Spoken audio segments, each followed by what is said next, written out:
안녕하세요. 결혼 생활 8년 개고생만 하다가 이혼했어요. 워낙에 도움받은 게 하나도 없다 보니 아빠 없이 애 키우는 게 그렇게 힘들지는 않네요. 다만 아빠 없이 커가야 할 아이를 생각하면 그거 하나만큼은 미안할 따름입니다. 부모님이 육아를 도와주신다고는 하지만 여태까지 염치 없이 부모님 도움받아왔는데 이혼한 마당에 부모님 고생을 더 시키진 않으려고요. 제 결혼 생활은 시작부터 순탄치 않았습니다. 세상 어느 누가 결혼하면서 내 인생이 이렇게 꼬여버릴 거라고 생각을 하겠나요? 저 또한 남편과 결혼 준비를 하면서 앞으로 펼쳐질 행복하고 밝은 미래만 생각했어요. 한참 결혼 준비할 당시에 남편이 시부모님한테 결혼 자금으로 얼마 정도 받을 수 있다는 말을 꺼냈을 때 조금 부담스러웠습니다. 저희 집이 찢어지게 가난한 건 아니었지만 시댁과 비교했을 때 비교적 여유가 없는 편이었거든요. 애초에 저는 결혼할 때 집에서 지원을 받아오기보단 어떻게든 저희들 힘으로만 해결해 볼 계획이었어요. 그런데 남편이 집에서 큰 돈을 받아온다고 하니 괜히 부모님께 부담을 드리는 것 같아서 마음이 무거웠어요. 남편한테 솔직하게 나는 집에서 지원을 받아올 상황이 아니니 그냥 우리 힘으로 시작하는 게 어떻냐고 물었습니다. 남편은 형편 닿는 대로 하는 거지 무슨 걱정이냐며 저희 집에서 지원을 안 해줘도 우리 결혼하는데 아무 문제 없게 하겠다고 했지요. 그런 남편한테 미안하기도 하고 고맙기도 했어요. 그런데 결혼 준비가 막바지에 다다르는 가운데 시부모님이 난데없이 지원해주겠다고 하던 돈을 안 주겠다고 나오더라고요. 정확히는 말을 바꾼 거였어요. 돈이 없으면 몸으로 때우라는 논리였는지 시댁에 들어와서 살라고 하더라고요.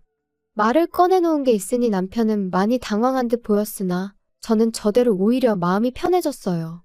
애초에 부모님 도움 없이 결혼하길 바라기도 했었고 반반 결혼을 못한다고 해서 시댁에 얹혀 살고 싶은 마음은 더더욱이 없었으니까요. 이 사실을 알게 된 저희 부모님께서 저한테 많이 미안해하셨어요. 빚을 내서라도 반반 결혼을 하는 게 어떻겠냐고 하셨는데 제가 빌리나 부모님이 빌리나 빌린 돈을 갚아야 하는 건 똑같으니 그럴 필요 없다고 했습니다. 돈을 못 해주신 대신 부모님께서 회사 다니는 저를 대신해 부동산 여기저기 돌아다니면서 신혼집으로 괜찮은 매물을 몇 개 알아와 주셨어요. 그렇게 직장인 전세 대출을 받아서 모자란 돈을 메꾸고 신혼집을 구해 결혼을 하게 되었습니다. 신혼여행은 해외로 다녀오려고 했는데 상황이 이렇게 되는 바람에 그냥 국내로 짧게 다녀왔어요. 어쩌다 보니 친정집하고 거리가 가까운 위치라서 저희 집에서 반찬도 이것저것 해다 주시고 결혼 생활하면서 친정 도움을 톡톡히 보았죠. 아이 태어나면서 오며 가며 아이도 봐주시기도 했고요. 결혼 생활 1년 후에 아이를 갖게 되었어요. 전세 생활 청산하고 자가로 이사 가려면 아직도 돈을 더 모아야 하는 상황이었지만 돈 없다고 아이 없이 살고 그럴 생각은 아니었거든요. 친정어머니가 도와주시면 출산하고 복직도 바로 할 수 있었으니 나름대로 계획이 다 있었습니다. 아이 태어나고 나서 딱 2달 몸추스르고 친정어머니 도움받아 바로 출근을 했어요.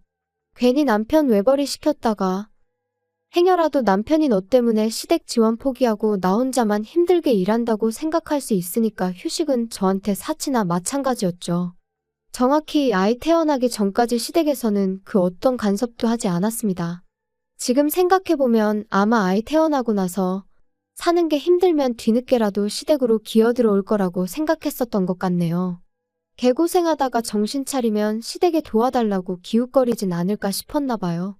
그런데 저희가 생각보다 잘 살고 친정어머니 덕분에 바로 복직해서 맞벌이하면서 잘 살고 있으니까 심술이 났던 거죠. 그러니까 언젠가부터 시어머니가 저희 생활에 간섭을 하기 시작했어요. 친정이랑 가까이 산다고 시댁은 아주 거들떠도 보지 않느냐며 이틀 3일에 한 번꼴로 전화를 해서 잔소리를 하기 시작했죠. 그전까지는 시댁에 간다고 연락이라도 하면 같이 살기 싫어서 집 나가 사는 것들이 뭐가 좋다고 우리 집에 올 생각을 하냐며 오지 말라고 했던 사람이 말을 싹 바꿔서 저희가 친정만 챙기고 시댁을 소홀히 하는 것처럼 말하니 어이가 없더라고요. 남편과 상의 후에 2, 3주에 한 번은 무조건 시댁에 다녀오기로 했어요. 매주 시댁에 다녀오는 건 사실상 불가능한 일이고 한 달에 한 번은 너무 뜨문뜨문 가는 게 아닌가 싶어서 그렇게 정했던 겁니다. 그렇다고 저희가 시댁에 간다고 해서 시어머니가 저희를 반겨주거나 한 적은 한 번도 없어요. 아들이랑 손자는 애틋하니 그나마 이뻐해 주셨지만 저는 항상 찬밥 신세였지요. 처음 시댁에 갔을 때 빈손으로 갔다고 욕도 엄청 먹었어요. 시댁에 방문하는데 며느리란 게 어떻게 껌 한 통도 안 사들고 올 수가 있냐면서 친정부모님 거들먹거리면서 예의가 어쩌고 집에서 그렇게 가르치더냐 저쩌고 하면서 타박을 해왔습니다. 친정에서는 저희 어떻게든 뭐 하나라도 아끼게 해주고 싶어서 반찬도 이것저것 챙겨주시고 그랬는데 시댁은 저희한테 항상 무언가를 바라기만 했어요. 시어머니 눈에는 제가 그냥 합가해서 같이 살기 싫어서 아들 꼬셔 집 나가 살고 있는 나쁜 년으로 보였겠지요. 바보 같게도 저는 어떻게든 시어머니 마음을 돌려야겠다고 생각했고 그러려고 애를 많이 썼습니다. 시댁 갈 때마다 시어머니가 좋아한다는 계절과일이며 제철 음식들 사들고 가고 그랬습니다. 시어머니가 몸이 허한 것 같다 하면 한약도 몇 첩 지어서 가고 그랬어요. 맞벌이를 하고 있긴 했지만 2, 3주에 한 번씩 시댁에 가는 게 부담이 될 정도였지요. 시댁 가서 시어머니 대신 집안일도 해드리고 뭐 김장이 있다거나 큰집 행사가 있다고 하면 회사에 휴가까지 내서 제가 제일 먼저 달려가 시어머니를 도왔습니다. 하지만 제 정성이 역부족이었는지 시어머니 마음은 좀처럼 열리지 않았어요. 결혼할 때는 제가 남편한테 고맙고 미안해했는데 결혼 후에는 역으로 남편이 저한테 고맙고 미안해했지요. 그렇게 결혼 생활 6년이 지나갔어요. 시댁에 시달려가면서도 열심히 일하고 아끼고 모아서 집을 사게 되었습니다.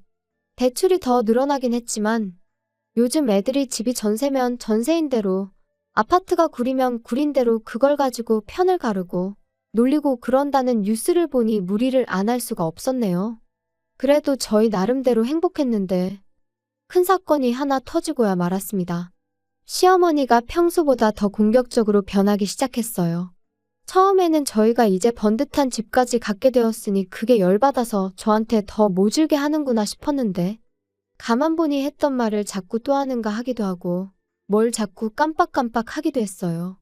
시어머니랑 좋은 사이는 아니지만 TV 프로에서 봤던 치매 증상에 대한 내용이랑 거의 맞아떨어지는 부분이 많아서 걱정이 되더라고요. 시어머니는 물론이고 신우랑 아버님, 남편한테도 어머님 병원 한번 다녀와야 하는 거 아니냐고 물어봤는데 다들 하나같이 멀쩡한 사람을 치매 환자로 만드냐며 뭐라고 했었어요. 하지만 날이 갈수록 제가 알고 있던 증상과 똑같은 행동들을 반복하시니 억지로라도 제가 모시고 다녀와야겠다는 생각이 들더라고요. 그리고 우려했던 일이 실제로 벌어지고 말았습니다. 시어머니는 치매를 앓게 되신 거였어요. 치매 판정을 받고 나니 오히려 더 빠르게 증상이 악화되어 갔습니다. 그러던 와중에도 며느리 부려먹겠다는 건 안 까먹는 건지 이제는 평일에도 저를 찾기 시작했어요. 그때도 저는 아무 불만 없이 부를 때마다 시댁에 다녀왔습니다. 그리고 그때부턴 2, 3주에 가던 것도 매주 다녀오게 되었고요. 아무리 시어머니가 저를 괴롭혔다고 해도 치매를 가지고 하늘이 응당한 벌을 내렸다는 생각이 들었다기보단 딱한 마음이 더 컸거든요. 그렇게 1년이 지나고 나니 그때부터는 집에서 대소변 실수도 하기 시작했어요. 전문 간병인이나 요양교육을 받았다면 모르겠지만 시어머니가 기억만 왔다 갔다 할 뿐이지 여장부 스타일에 힘도 좋으시거든요. 말인즉슨 저를 포함한 시가족 모두 시어머니를 어떻게 감당하기 힘든 상황까지 오게 되었다는 거였어요. 시댁에 돈이 없는 것도 아닌데 이 정도면 전문 간병인을 쓰거나 요양원을 보내는 게 맞지 않나 싶었어요.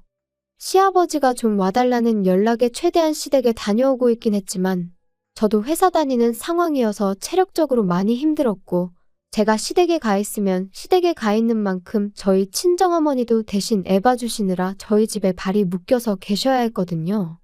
그러던 와중에 제가 둘째 아이를 임신하게 되었습니다. 집안 상황도 그렇다 보니 계획된 게 아니라 조금은 당황스러웠어요. 조심하지 못한 제 잘못이 크긴 했죠. 친정어머니가 거의 저 대신 첫째 아이 다 키워주신 거나 마찬가지인데 갓난쟁이를 또 처음부터 부탁하자니 죄송스러운 마음밖에 없었습니다. 막상 친정어머니는 첫째 혼자 외로웠을 텐데 둘째 생긴 게 참 잘된 일이라며 둘이고 셋이고 낳기만 하면 아이는 대신 다 봐줄 테니까 건강하게만 출산하라고 응원을 해주셨어요. 시댁은 상황이 상황이다 보니 둘째 이야기를 어떻게 꺼내야 할지 참 고민이 되었는데 언제까지 숨길 수 없는 노릇이었으니 그냥 날 잡고 찾아가서 시아버지한테 말씀드렸어요.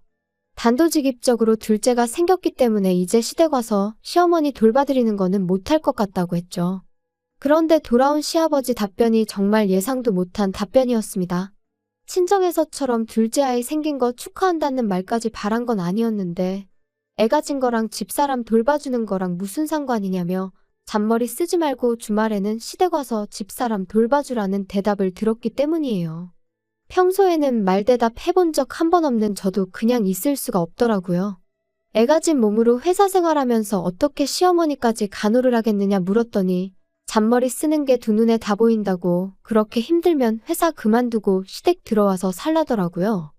애초에 집사람 치매 걸린 게 너네가 안 들어와 살아서 그런 거라면서 아예 시어머니가 치매를 가진 이유를 저한테 덤태기까지 씌우는 겁니다. 하도 어이가 없어서 그렇게는 못하겠다 말하고 그냥 집으로 돌아와 버렸어요. 현관문 너머로 시아버지가 고래고래 소리를 지르는 소리가 들려왔는데 싹 다 무시해버렸습니다. 그리고 그날 저녁에 신우한테 전화를 받았어요. 신우도 좋은 소리 하나 안 하더라고요.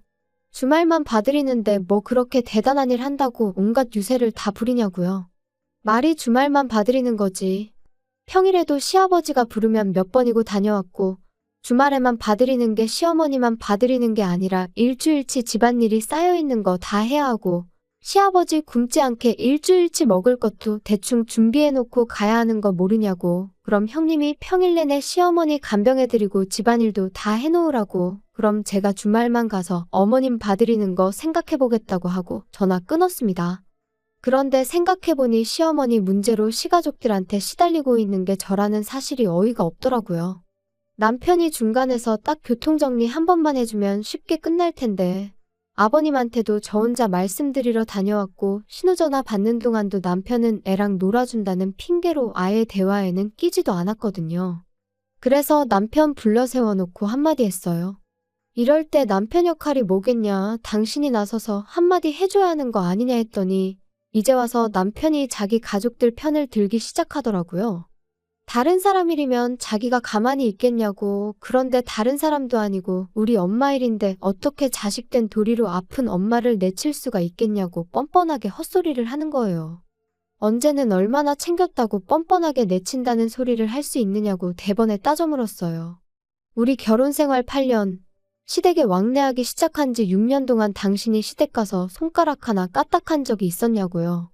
시어머니 아프고 나서도 주말마다 가서 시어머니 케어하는 게 나였지 당신이 가서 뭐 하나 한 게 있느냐고 말이죠. 그리고 내가 언제 시어머니를 어디 뒷산에 고려장이라도 하고 오자고 제안했냐고. 나 말고 전문적으로 교육받은 간병인을 쓰던가 요양원에 모시자는 건데 어떻게 그걸 내친다는 표현을 할 수가 있느냐고 했죠. 제 말이 틀린 게 없는데도 남편은 요양원에 모신다는 게 무슨 뜻이냐. 요양원 보낸다는 게 그냥 목숨만 부지시키는 거지 죽게 내버려 두는 거랑 다르게 뭐냐고요. 아픈 사람 집에서 꾸역꾸역 모시면서 마누라 고생시키는 건 괜찮은 거냐고 따졌더니 누가 가족 아니랄까봐 지 누나가 했던 말이랑 아버지가 했던 말을 아주 짬뽕시켜서 대답을 하더라고요. 주말만 가는 건데 뭐가 어렵냐느니 하는 말은 참을 수 있었는데 이참에 시댁 들어가서 살면 어떻겠냐는 소리 나올 때는 아무리 저라도 욕이 절로 나오더라고요. 여태 내가 하는 말을 뭐 귓구멍이 아니라 뒷구멍으로 들었냐고. 아무튼 나는 어머님보다는 아이가 더 중요하니 더는 간병 못하겠으니 그렇게 알라고 딱 잘라서 말했습니다. 하다 안 되니까 남편이 성질을 부리기 시작했죠. 그럼 아직 멀쩡한 우리 엄마를 요양원에 보내자는 거냐고. 이게 시어머니 일이니까 그러지. 친정엄마 일이었으면 똑같이 했겠냐고 발악을 하기 시작하는데 어이가 없었습니다. 저도 한마디 해줬어요. 만약에 우리 집이 똑같은 상황이었으면 나는 주저하지 않고 요양원부터 알아봤을 거라고요. 대신 요양원에 못해도 시간 되는 대로 일주일에 2~3번은 다녀왔을 거라고 했더니 그제서야 아무 말도 못하더라고요. 하지만 남편은 이 일로 저한테 삐쳤는지 그 후로 며칠 동안은 저한테 말 한마디 안 걸어왔어요. 저한테 자기 화났다는 걸 티내려고 일부러 발소리 쿵쿵 내면서 걸어다니고 문이 부서져라 세게 닫아제끼고 여태까지 힘을 합쳐 살아온 내 남편이 알고 봤더니 본성이 아주 옹졸하기 그지없는 사람이었다는 사실이 놀랍고 충격적이었습니다. 하루 이틀만 그랬으면 참는데 그 꼴을 일주일 내내 보고 있으니 저도 생각을 달리하게 되었습니다. 평소 친하게 지내던 직장 동료가 소개해준 변호사를 찾아가 조용히 이혼 준비를 시작했죠. 변호사가 알려주길 합의 이혼하는 게 가장 깔끔하긴 한데 자초지종을 들어보니 충분히 이혼 사유가 될 것 같다고 소송도 문제없다는 말을 해줬어요. 그래서 미리 이혼 서류만 만들어 놓았어요. 그래도 마음 한편으로는 남편이 시어머니 걱정에 저러는 거다. 저러는 건 한때고 곧 제정신 차려서 평소에 내 남편으로 돌아올 거라 믿었거든요. 그리고 시간이 지나 이혼 서류 만들어 놓은 그 주 주말이 되었어요. 제가 진짜로 시댁에 안 가고 집에 있으니까 그제서야 말을 걸어왔어요. 우물쭈물하면서 자기가 곰곰이 생각해봤다고 좋은 해결 방법이 있는 것 같은데 한번 드러나 보겠냐 하더라고요. 무슨 소린가 들어는 봐야겠다 싶어서 말해보라고 했어요. 그랬더니 남편이 당장 내일이라도 시어머니를 우리 집으로 모시면 어떻겠냐는 소리를 하는 거예요. 어차피 장모님이 아침에 오셔서 아이 돌봐주시지 않냐. 그럼 낮 동안에는 장모님이 우리 엄마 간병을 좀 해주고 퇴근하고 오면 우리가 간병하면 되는 거 아니겠냐고요. 시댁에 오며 가며 시간 낭비할 일 없으니까 좋은 아이디어 아니겠냐고 하는데 그걸 해결 방법이라고 떠벌리고 있는 인간을 보니 오만정이 다 떨어지더라고요. 무슨 약이라도 잘못 먹었나 싶기까지 했어요. 그게 아니고서야 어떻게 맨정신으로 저딴 소리를 해결 방법이랍시고 짓거릴 수나 있는지 싶었거든요. 내가 못한다니까 이젠 지 장모, 우리 엄마한테까지 시어머니 간병을 생각하는 인간 꼬라지를 보니 저 자식 입에서는 죽어도 자기 입으로 엄마 간병은 자식인 내가 직접 하겠다는 말은 나올 것처럼 보이지 않았습니다. 요양원에 모신다거나 간병인을 쓴다거나 하는 말은 입 밖에도 꺼내지 않을 거라는 사실은 뭐 안 봐도 비디오였고요. 그래서 미리 준비해 놓았던 이혼 서류를 조용히 내밀었습니다. 남편이 이게 뭐냐고 묻길래 보면 모르겠냐고 이혼 서류라고 대답해줬죠. 이혼 서류를 보면 그나마도 정신 차리겠거니 싶었는데 그게 아니라 세상에 시어머니 병수발 들기 싫어서 이혼하는 며느리가 어디 있냐고 따지고 들더라고요. 여기까지면 나도 할 만큼 한 것 같다고 내 말이 맞는 것 같으면 조용히 사인하고 그게 싫으면 어디 소송까지 가서 진흙탕 싸움 한번 해보자고 한마디 했지요. 제가 진심인 걸 눈치챈 건지 남편이 그래도 아이를 생각하면 이혼만큼은 하면 안 되는 거 아니겠냐 했죠. 나는 당신한테 충분한 기회를 준 것 같다고 그렇게 아이를 생각했으면 당신도 나한테 그러면 안 되는 거 아니었냐 했더니 말을 잇지 못하더라고요. 막상 자기를 포함한 시가족들이 저한테 해온 것들이 전부 이혼 사유라는 건 알고 있었는지 남편이 소송까지는 가지 않고 협의 이혼을 하기로 결정되었어요. 8년을 그렇게 푸대접 받으며 꾸역꾸역 버티고 살았는데 이혼하고 나니 하루아침에 남남이 돼버리는데 마음이 착잡하기도 하고 한편으로는 후련하기도 하더라고요. 이혼하고 나서야 왜 시댁에서 시어머니를 요양원에 모시기 싫어했는지 간병인을 구할 생각이 없었는지를 알게 되었어요. 애초에 결혼할 때 시댁에서 해주겠다던 돈이 없는 돈이나 마찬가지였던 거예요. 엄밀히 말하자면 저희 결혼할 때쯤에는 그 돈을 가지고 있던 건 사실이었는데 시어머니가 친하게 지내던 지인분한테 사기를 당하면서 그 돈을 전부 떼먹혔다고 하더라고요. 그러니까 결혼식 날짜까지 잡은 상황에 저희한테 집 해주기로 한 돈은 못 해주니까 집에 들어와서 살라는 식으로 나왔던 거였어요. 게다가 시어머니가 믿었던 지인한테 사기를 당한 충격 때문에 그랬나 그때부터 치매 증상이 조금씩 보이기 시작했었다더군요. 남편이 그 사실을 몰랐을 리는 없고 애초에 시작부터가 거짓말인 결혼이었던 거예요. 나무꾼이 날개옷 숨겨놓은 거 마냥 아이 태어나고 나면 제가 애 때문에라도 계속 견디고 살았겠거니 생각했던 걸까요? 배신감에 치가 떨리지만 이젠 남남이 되었으니 신경 안 쓰고 살려고요. 그냥 늦지 않게 양육비나 제때제때 보내줬으면 좋겠어요. 원하던 대로 시어머니 곁에 붙어서 평생을 간병하게 만들어줬으니 두 부자가 어디 한번 제가 그동안 어떻게 시어머니 수발을 들고 살았는지 뼈저리게 느끼며 저 같은 복덩이를 놓쳐버린 걸 평생 후회하면서 살았으면 좋겠습니다.